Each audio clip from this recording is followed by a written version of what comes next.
جو بند کیا گیا تھا اس کو، جس پہ بین لگا تھا بسنت کے اوپر، اس کے پیچھے کیا یہی ریزن تھا کہ لوگوں کی جانیں جا رہی تھی یا ایکسیڈنٹس ہو رہے تھے، یا اور بھی کچھ اس کے وجوہات تھے؟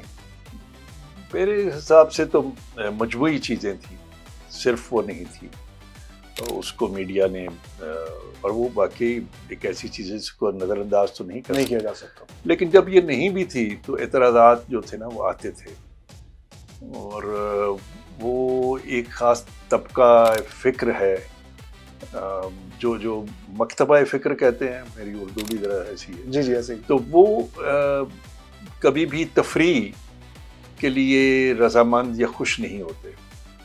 پتہ نہیں کیوں وہ لوگوں کو خوش دیکھنا تو سب سے بڑی خوشی ہے، لیکن ان کو اعتراض اور مسئلہ ہوتا ہے. وہ کہتے ہیں کہ میں نے بہت زندگی میں میلے ٹھیلے کیے ہیں، 23 مارچ کے، 14 اگست کے، ان میں تو کوئی ڈور چیز نہیں ہوتی، لیکن اس پہ بھی بہت سارے لوگ یہ کہ جی یہ عیاشی ہے، فحاشی ہے، اور یہ تو دیکھیے فوجیں ہماری کہاں بیٹھی ہوئی ہیں، حالات کیا ہیں، بوسنیا میں کیا ہو رہا ہے، چچنیا میں کیا ہے، اور ادھر ہم ڈھول ڈھمکے اور یہ کرتے ہیں، یہ کوئی بیمار جو ہیں وہ ہسپتالوں میں ان کا برا حال ہے، غربت کا یہ ہے.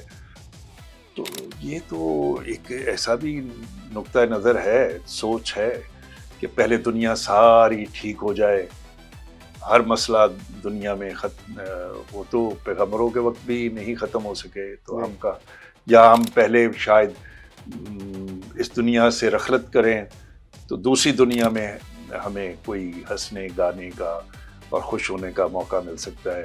یہ ایک بڑی عجیب اور منفی سوچ ہے، کیونکہ خوشی اور غم، محنت اور تفریح یہ ساتھ ساتھ ہے. یہ زندگی کا ایک لازم ملزوم حصہ ہے. کوئی دنیا میں ایسی شخص نہیں ہے جو مشکلات اس سے نہیں دوچار ہوتا.